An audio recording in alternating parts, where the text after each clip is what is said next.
Hi, I'm Mr. Franklin, and this is your Week 7, May 25th through May 31st video update for Conceptual Physics Distance Learning of 2020.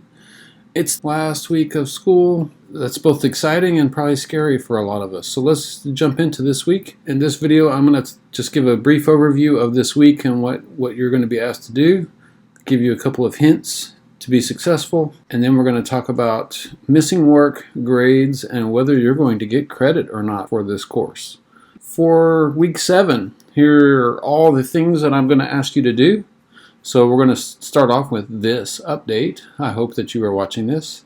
Then you're going to have a video on measuring the magnetic force, a video on magnetic induction, and then there's going to be a textbook time. Some people have been asking me where the review questions are for textbook time, and it's at the end of the chapter. So at the end of chapter 6, there should be a whole bunch of different types of questions, and in one section should say review questions. So make sure you take a look at that. We're going to have a worksheet, and then I'm going to give you the key. I'm going to do a video walkthrough as well as just a digital copy of the answer key. Then you'll have your practice test, and there will also be a video review and a digital key as well. Then you'll take your practice quiz, and then you'll take your test, and you will be done for physics for this year. And then at the end, I would ask very kindly to take the distance learning survey. Some of you have done a great job of already answering my questions, so bear with me if I repeat some of them, but please give me your honest feedback, because it looks like next year we're going to be doing something that's slightly different, but it will also be very similar to what we're doing now. And so I want to make it better. I wish I could have made it better for you already, but with your feedback I will be able to make it better for next year's students. So I appreciate it. Thank you.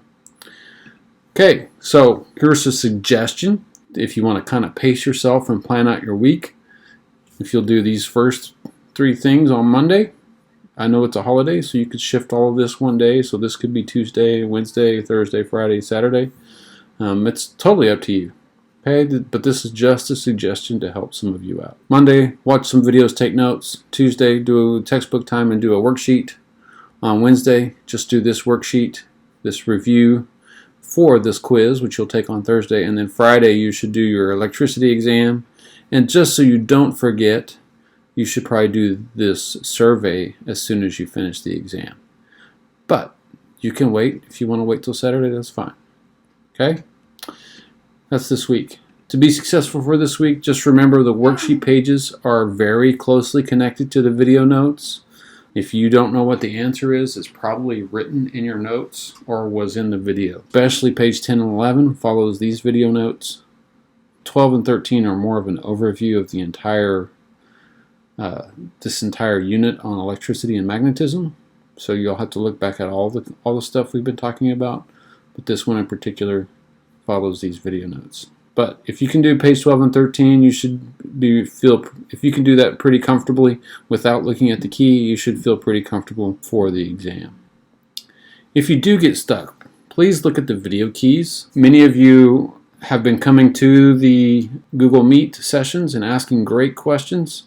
And I try to post the same explanation on the video keys so that other people may benefit. So please come to those meetings, especially this last one, if you have any specific questions, or check out the video keys.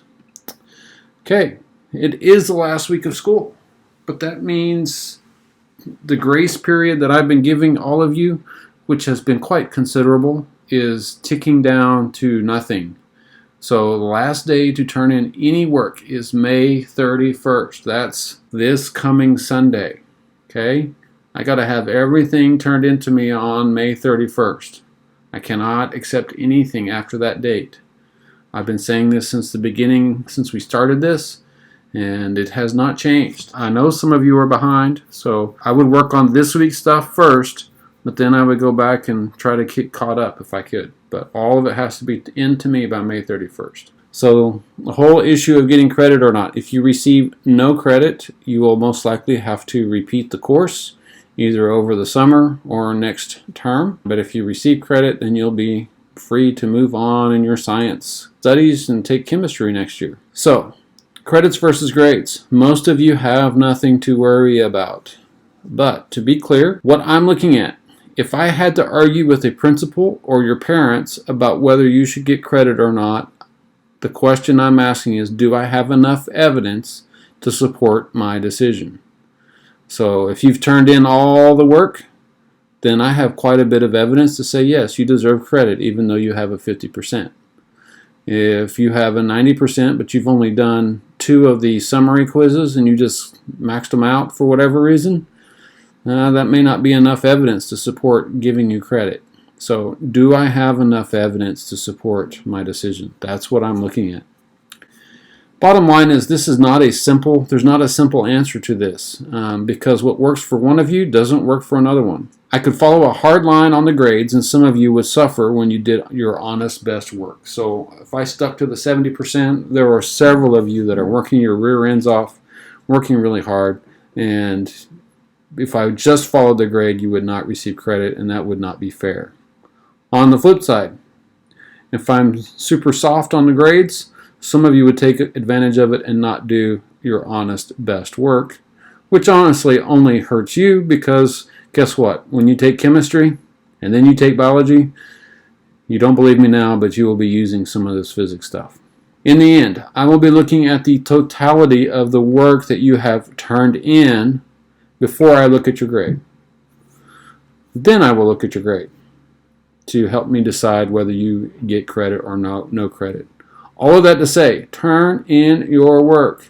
If you took some notes but didn't take a picture of it, did not turn it in, well then, silly, turn it in. There are some of you who have turned in nothing, who have a 70%, but you may not receive credit because you can pass a test, but I have no proof that you didn't cheat or somehow get answers because I have none of your notes or other work demonstrating you have learned the material. There are some of you who have turned in every single thing who are below 70%, and you will get credit because I've got evidence to show that you've learned something. If you're not sure where you fall, look on your progress report. If it had no credit and you have not made any progress, you need to email me ASAP. If you have a long line of missing stuff, you should be emailing me ASAP.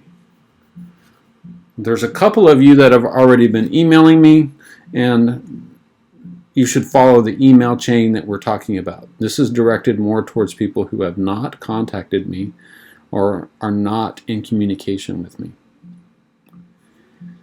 How do I turn stuff in? You still should turn it in Google Classroom. That's where I'm checking for assignments to turn in.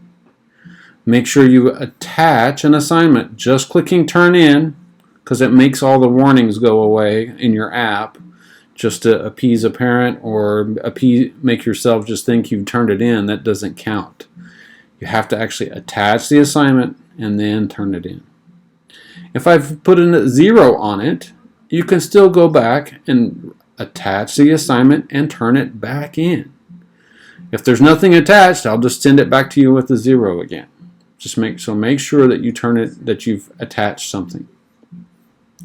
If it is not a week 6 or 7 item, you should probably email me that you have turned in such and such. So if I turn in the week 5.03 video notes, or I don't know what it was, but whatever it was, if you should send me an email, say, hey, Mr. Franklin, I turned this in. And then I'll go and look and I'll fix the grade. Especially if it's something from like week 1 or week 2. I am going all the way back to week 1 almost every time I do grades, but it would be very easy for me to miss something that you've turned back in. Week 5, 6, and 7 I'm looking at regularly right now, but if it's something before these weeks, you should definitely email me that you have turned it in. If you are having issues with anything, please email me. Don't put a comment in Classroom. Don't put it anywhere else. Email me. It sits in my mailbox even after I read it, and I've got it set so that it'll rise to the top if I haven't addressed it. So please, please, please email me if you have any issues, questions, or whatever. Okay? So get your stuff turned in. It is the last week of school. Please do your best. Most of you are going to be sitting pretty as far as getting stuff done. There's just a handful of you that need some work. So just remember, May 31st is the last day. Make sure that you are communicating with me if you are having problems. All right, that's all I've got. Have a great week.